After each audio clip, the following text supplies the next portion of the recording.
My daughter is in labor and she's... 18-year-old Marcia Goff and her husband Jamie were living with Marcia's mother, Sheena Roach, at her home in Springfield, Tennessee, while awaiting the birth of their first child. Sheena shared their happiness and looked forward to becoming a grandmother. But on August 3rd, 1993, their excitement and anticipation unexpectedly gave way to fear.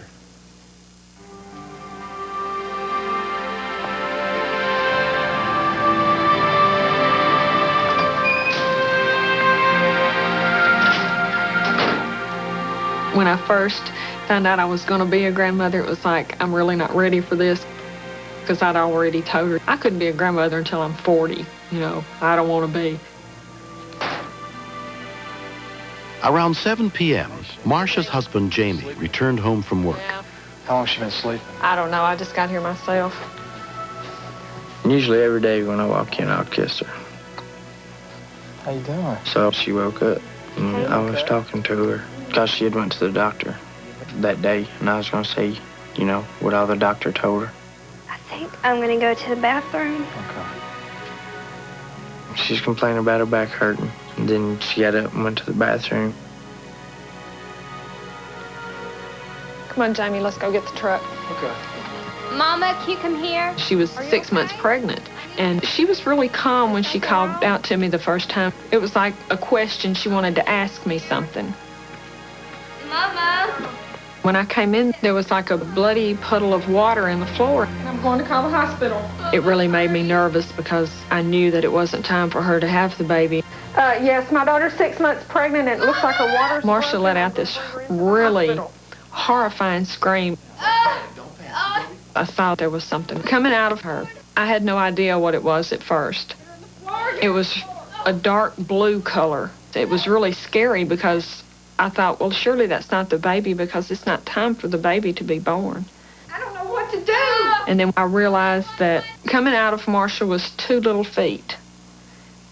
At 7:15, Sheena's call for help came in to Robertson County dispatcher Phil Parker. Emergency 911. I need an ambulance ASAP.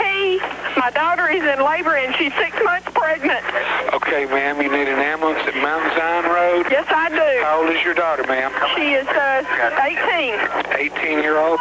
Is this her first child? Yes, it is. Okay, stay online with me. I'm getting an ambulance en route to you. No. Okay, has she had any kind of bloody show or anything? Push, Marcia. Tell her, do not push. I'm sorry, the baby is already out. The baby is out? Yes, it is. Push, Marcia. Paramedic Director Jackie Wilkeson was called in. Okay, ma'am. Do you see the baby's head? No, not yet. It came out feet first.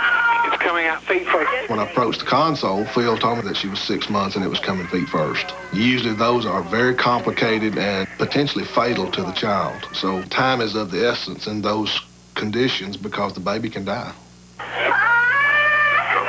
No.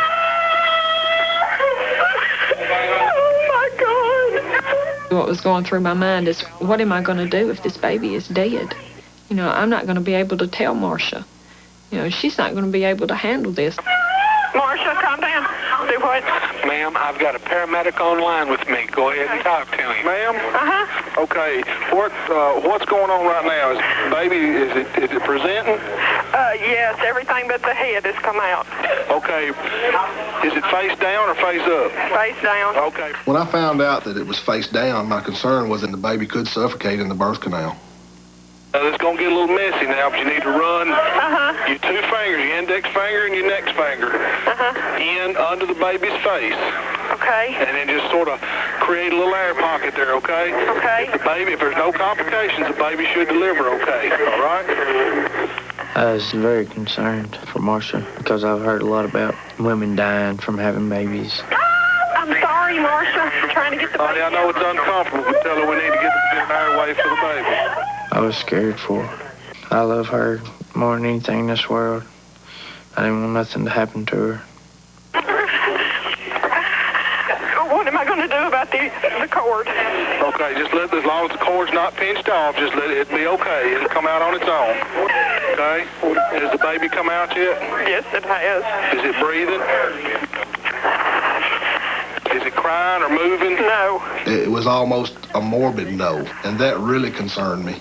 Being 3 months premature, there's a big chance of a lot of things not being fully developed at that point in time, so there was a lot of things that were stacking up against this baby. He's moving. Is he moving? Ma'am? Yes. Is the baby moving? I felt like my heart was just fixing to beat out of my chest, not knowing if that baby was breathing or not at that point in time.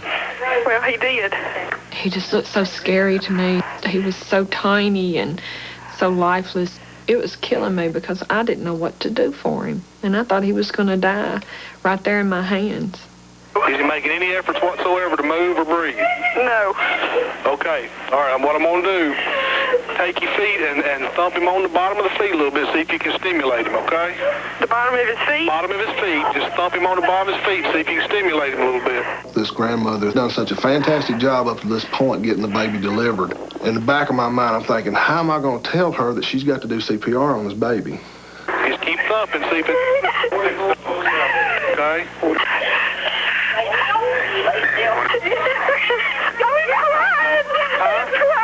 He's crying?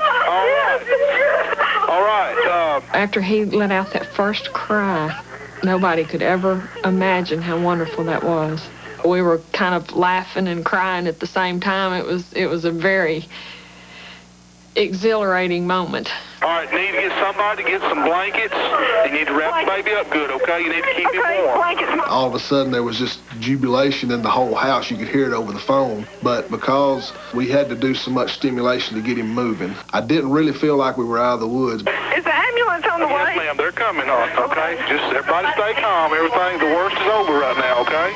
Within 8 minutes, the 1st Robertson County Rescue Unit arrived on the scene, led by paramedic supervisor Mike Clark. Is he breathing? When we first saw the child, we were very concerned. He was very blue. He was laying real still. He would not respond very much stimulation at all. When the paramedics got here, it was just like a big weight off my shoulders. It appeared that the family thought everything was fine.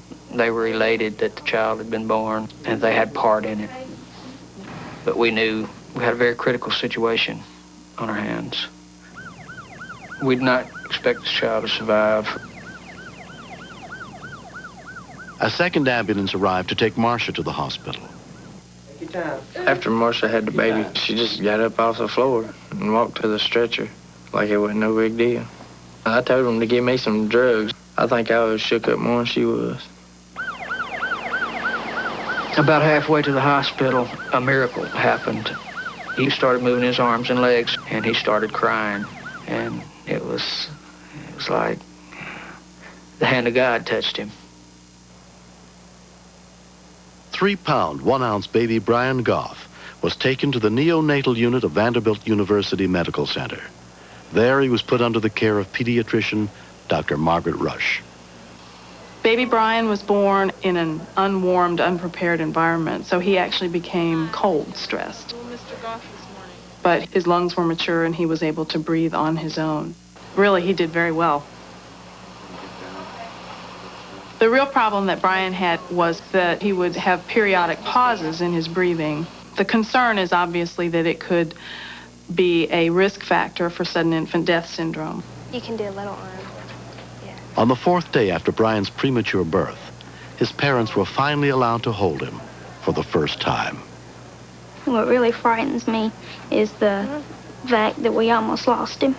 And seeing him laying over there in the hospital was the worst feeling in the world. But he's just a fighter, and I knew that he was going to be okay and he was coming home soon. Brian spent more than 6 weeks in the hospital. A few days before his original due date, he came home to join his family. Okay. You're coming out. You're coming down. I need the granny. I really love being a grandmother. He is the most special little child that was ever put on this earth to me. And I love him so much. And being there when he was born has made him that much more special to me.